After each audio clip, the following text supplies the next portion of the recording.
আসসালামু আলাইকুম। সংবাদে আপনাদের সবাইকে স্বাগত জানাচ্ছি। আমি ফিরোজ তোহা। শুরুতেই আরবে কেবলস সংবাদ শিরোনাম। বাংলাদেশের সর্বশেষ গুরুত্বপূর্ণ আপডেট সংবাদে আপনাকে স্বাগত। শুরুতে সংবাদ শিরোনাম, পরে বিস্তারিত। প্রথমেই জানাবো, বিভিন্ন জেলায় পানিবন্দী বহু মানুষ, যা জানালো আবহাওয়া অফিস। গত মঙ্গলবার 8 জুলাই থেকে টানা বৃষ্টিতে রাজধানী ঢাকা সহ খুলনা, বরিশাল ও চট্টগ্রামের বিভিন্ন অঞ্চলে জলবদ্ধতা দেখা দিয়েছে।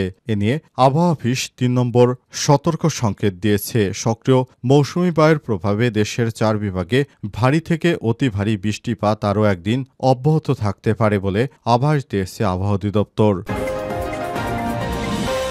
এরপর জানাবো, ভারী বর্ষণে তলিয়ে গেছে নোয়াখালীর জেলা শহর। মৌসুমি বায়ু এবং সাগরে নিম্নচাপের প্রভাবে টানা ভারী বৃষ্টিপাতে নোয়াখালী জেলা শহর তলিয়ে গেছে। গত 24 ঘন্টায় 208 মিলিমিটার বৃষ্টিপাত রেকর্ড করা হয়েছে নোয়াখালীর আবহাওয়া বিভাগ। এদিকে টানা বর্ষণে খাগড়াছড়ির নিচু এলাকা প্লাবিত, বন্যা এবং পাহাড় ধসের সংখ্যা। সারা দেশের মতো এবার পাহাড়ি অঞ্চলেও ব্যাপক হারে বৃষ্টিপাত হচ্ছে এবং এই বৃষ্টিপাতে পাহাড় ধসের আশঙ্কা দেখা দিয়েছে। পাশাপাশি নিম্ন অঞ্চল প্লাবিত হয়েছে এবং বন্যার আশঙ্কা তৈরি হয়েছে। এ অবস্থায় সবাইকে সতর্ক থাকার আহ্বান জানানো হয়েছে। জানাবো, সারা দেশে অব্যাহত বৃষ্টির সম্ভাবনা। মৌসুমি বায়ুর প্রভাবে সারা দেশে অব্যাহত বৃষ্টির সম্ভাবনা। আগামী 24 ঘন্টার আবহাওয়ার পূর্বাভাসে বলা হয়েছে, সারা দেশে বৃষ্টি অব্যাহত থাকবে, কারণ একটি নিম্নচাপ বাংলাদেশের উপর ভর করেছে, যেটি ভারতের পশ্চিমবঙ্গ হয়ে ভারতের আসাম রাজ্য পর্যন্ত বিস্তৃত। এই নিম্নচাপের ফলে বাংলাদেশে আরও 24 ঘন্টা পর্যন্ত বৃষ্টি থামার কোনো সম্ভাবনা নেই। এবং সর্বশেষ জানাবো, ফেনীতে হঠাৎ বন্যা, দুর্যোগ ব্যবস্থাপনা নিয়ে প্রশ্ন। ফেনীতে ভারী বৃষ্টিপাতের কারণে বাঁধ ভেঙে হঠাৎ বন্যায় 3 উপজেলার মানুষ পানিবন্দী হয়ে পড়েছে। অবস্থায় প্রশাসনের দায়িত্ব নিয়ে প্রশ্ন উঠেছে। কী কারণে সেসব এলাকার নদীর বাঁধ ভেঙে যাচ্ছে, সে ব্যাপারে প্রশাসনকে অনেকেই জবাবদিহিতার আওতায় আনার কথা বলছে। প্রিয় দর্শক, এতক্ষণ শুনছিলেন সংবাদ শিরোনাম, এবারে বিস্তারিত। তবে তার আগে বন্ধুরা, অনুরোধ থাকবে এই সংবাদটিতে একটি লাইক দিন। এই চ্যানেলে আপনি নতুন হয়ে থাকলে আমাদের সংবাদটি দেখতে দেখতে চ্যানেলটি সাবস্ক্রাইব করে রাখুন। কমেন্ট করে বন্ধুরা আপনার মূল্যবান মতামত জানিয়ে দিন আপনি বিশ্বের কোন দেশ থেকে বা বাংলাদেশের কোন স্থান থেকে আমাদের সংবাদটি দেখছেন এবং শুনছেন। এবারে বিস্তারিত। আর বন্ধুরা, সংবাদটি আপনার সোশ্যাল মিডিয়া ফেসবুকে শেয়ার করে বন্ধুদেরও দেখার সুযোগ করে দিন। বিভিন্ন জেলায় পানিবন্দী বহু মানুষ, বৃষ্টি নিয়ে জানালো আবহাওয়া অফিস। গত মঙ্গলবার 8 জুলাই থেকে টানা বৃষ্টিতে রাজধানী ঢাকা সহ খুলনা, বরিশাল, চট্টগ্রাম, ফরিদপুর সহ বিভিন্ন অঞ্চলে জলবদ্ধতা দেখা দিয়েছে। সক্রিয় মৌসুমি বায়ুর প্রভাবে দেশের 4 বিভাগে ভারী থেকে অতি ভারী বৃষ্টিপাত আরও একদিন অব্যাহত থাকতে পারে বলে আবহাওয়া অফিস বিষয়টি নিশ্চিত করেছে। সেই সঙ্গে সমুদ্র বন্দরগুলোতে 3 নম্বর সতর্ক সংকেত বহাল রাখা হয়েছে। এদিকে দক্ষিণ পশ্চিম মৌসুমি বায়ু সক্রিয় থাকায় রাজশাহী বিভাগেও ভারী থেকে অতি ভারী বৃষ্টিপাতের আভাস দিয়েছে আবহাওয়া অধিদপ্তর। আবহাওয়াবিদ মোহাম্মদ ওমর ফারুক স্বাক্ষরিত ভারী বৃষ্টিপাতের সতর্কবার্তায় বলা হয়েছে, আজ সকাল 10টা থেকে পরবর্তী 24 ঘন্টা রাজশাহী, ঢাকা, খুলনা, বরিশাল, চট্টগ্রাম বিভাগের কোথাও কোথাও ভারী 44 থেকে 88 মিলিমিটার বাই 24 ঘন্টা থেকে অতি ভারী 88 বাই 24 ঘন্টা বৃষ্টিপাত হতে পারে। টানা 3 দিন ভারী বৃষ্টিপাত ও উজানের ঢলে ফেনীর মুহুরী, কসোয়া এবং সিলোনিয়া নদীর বেড়িবাঁধের 17টি স্থানে ভাঙন ধরেছে। প্লাবিত হয়েছে ফেনীর ফুলগাজী পরশুরাম উপজেলার অন্তত 30টি গ্রাম। আজ রাত থেকে আঞ্চলিক সব ধরনের যান চলাচল বন্ধ হয়ে গেছে। কুমিল্লা মহানগরীর বিভিন্ন এলাকায় জলবদ্ধতা সৃষ্টি হয়েছে। গোমতী নদীর পানি প্রতি ঘন্টায় 10 সেন্টিমিটার করে বাড়ছে বলে জানিয়েছে পানি উন্নয়ন বোর্ড। শরীয়তপুর, জাজিরা, মাঝিকান্দি এলাকায় পদ্মা সেতু প্রকল্পের রক্ষাবাদ ভাঙন ঠেকাতে 2 দিন ধরে বালু ভর্তি জিও ব্যাগ ফেলছে পাউবো। চট্টগ্রামের টানা ভারী বর্ষণে নগরের বিভিন্ন এলাকায় জলবদ্ধতা সৃষ্টি হয়েছে। বান্দরবন সহ পাহাড়ি এলাকায় কোথাও কোথাও ভূমিধসের আশঙ্কা দেখা দিয়েছে। নোয়াখালীতে গত কয়েকদিন ধরে অতি ভারী বৃষ্টিপাতে রাত থেকে কিছুটা কমলেও জলবদ্ধতায় চরম ভোগান্তিতে পড়েছে জেলার বাসিন্দারা। ভারী বর্ষণে তলিয়ে গেছে নোয়াখালীর জেলা শহর।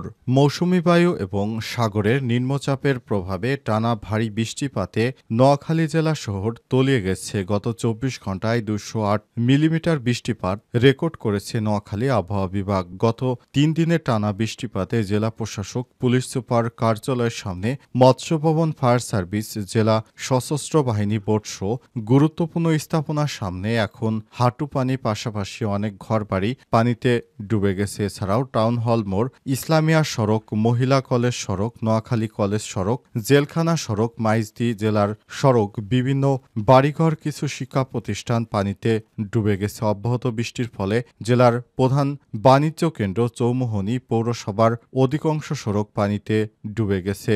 জেলা সদর বেগমগঞ্জ, সোনাইমুড়ি, চাটখিল, সেনবাগ, কোম্পানিগঞ্জ, কবিরহাট, সুবর্ণচর, হাতিয়াসহ ৯টি উপজেলার নিচু এলাকার অনেক রাস্তাঘাট পানির নিচে তলিয়ে গেছে। এতে অনেক মাছের প্রজেক্ট ভেসে যাওয়ার উপক্রম হয়েছে। গত ২৪ ঘন্টায় ২০৮ মিলিমিটার বৃষ্টিপাত রেকর্ড করা হয়েছে। জেলা আবহাওয়াবিদ অফিসের কর্মকর্তা মোহাম্মদ রফিকুল ইসলাম বলেছেন, এই বৃষ্টিপাত আরও কয়েকদিন চলতে পারে। তিনি আরও বলেছেন, নিম্নচাপ পাশাপাশি মৌসুমী বায়ুর কারণে টানা বৃষ্টিপাত হচ্ছে এবং ৩ নম্বর সমুদ্র সংকেত থাকায় সাগর উত্তাল রয়েছে। টানা বর্ষণে খাগড়াছড়ির নিচু এলাকা প্লাবিত, বন্যা এবং পাহাড় ধসের আশঙ্কা।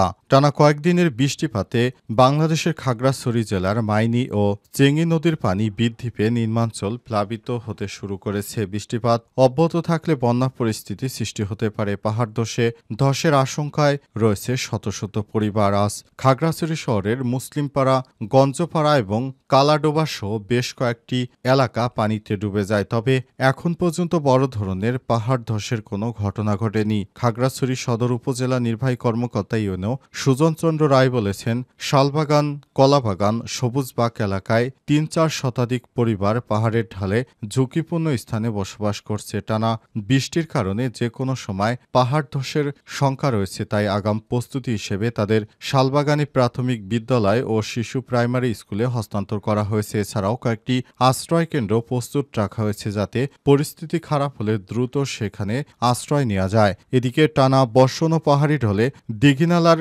মেরুং ইউনিয়নের নিচু এলাকা প্লাবিত হয়েছে। ইতিমধ্যেই মেরুং ইউনিয়নের স্টিল সেতু এলাকায় সড়ক ও বিভিন্ন এলাকা পানি উঠতে শুরু করেছে। ডুবে যাওয়া সড়কে ঝুঁকি নিয়ে চলাচল করছে যানবাহন। বেশ কয়েকটি গ্রামের মানুষ মেরুং বাজার সংলগ্ন সরকারি প্রাথমিক বিদ্যালয়ে আশ্রয় নেন। খাগড়াছড়ি জেলা প্রশাসক ও এবিএম ইফতেখারুল ইসলাম খন্দকার বলেছেন, আমি বিভিন্ন এলাকা পরিদর্শন করেছি। অনেকেই পাহাড়ের পাদদেশে ঝুঁকিপূর্ণভাবে বসবাস করছে। টানা বৃষ্টিতে পাহাড় ধসে শঙ্কা রয়েছে। আশ্রয় কেন্দ্রগুলো খোলা রয়েছে। ইতিমধ্যে আশ্রয় নেওয়া পরিবারগুলোকে জেলা প্রশাসনের পক্ষ থেকে খাবার দেওয়া হয়েছে। সারা দেশে অব্যাহত বৃষ্টির সম্ভাবনা। সারা দেশে বৃষ্টিপাতের প্রবণতা অব্যাহত থাকতে পারে বলে জানিয়েছে আবহাওয়া অধিদপ্তর। আজ বৃহস্পতিবার সকাল থেকে আগামী ২৪ ঘন্টার পূর্বাভাসে তথ্য জানানো হয়েছে। পূর্বাভাসে বলা হয়েছে, রাজশাহী, ঢাকা, খুলনা, বরিশাল, চট্টগ্রাম বিভাগে বেশিরভাগ জায়গায় এবং রংপুর, ময়মনসিংহ ও সিলেট বিভাগের অনেক জায়গায় অস্থায়ীভাবে দমকা হাওয়া সহ হালকা থেকে মাঝারি ধরনের বৃষ্টি অথবা বজ্রসহ বৃষ্টি হতে পারে। সেই সঙ্গে রাজশাহী, ঢাকা, খুলনা, বরিশাল, চট্টগ্রাম বিভাগের কোথাও কোথাও মাঝারি ধরনের ভারী থেকে অতি ভারী বৃষ্টি অথবা ভারী বর্ষণ হতে পারে। এছাড়াও সারা দেশে দিনরাতের তাপমাত্রা সামান্য বাড়তে পারে। এদিকে আবহাওয়ার সিনপটিক অবস্থায় বলা হয়েছে, গাঙ্গেয় পশ্চিমবঙ্গ এবং তৎসংলগ্ন এলাকায় একটি লঘুচাপ বিরাজ করছে। মৌসুমী বায়ুর অক্ষের বাড়তি অংশ ভারতের রাজস্থান, উত্তরপ্রদেশ, বিহার লঘুচাপের কেন্দ্রস্থল থেকে বাংলাদেশের মধ্যাঞ্চল হয়ে আসাম পর্যন্ত বিস্তৃত রয়েছে। এর একটি বড় অংশ উত্তর বঙ্গোপসাগর পর্যন্ত বিস্তৃত। মৌসুমী বায়ু বাংলাদেশের উপর সক্রিয় এবং উত্তর বঙ্গোপসাগরে প্রবল অবস্থায় বিরাজ করছে। আজ ভোর ৬টায় ঢাকার বাতাসের আপেক্ষিক আর্দ্রতা ছিল ৯৮%। ঢাকায় বাতাসের গতি দক্ষিণ অথবা দক্ষিণ পূর্ব দিক থেকে ঘন্টায় ১০ থেকে ১৫ কিলোমিটার বেগে প্রবাহিত হতে পারে। আজ ঢাকায় সূর্যাস্ত হবে সন্ধ্যা ৬টা ৫০ মিনিটে। আগামীকাল সূর্যোদয় হবে ভোর ৫টা ১৯ মিনিটে।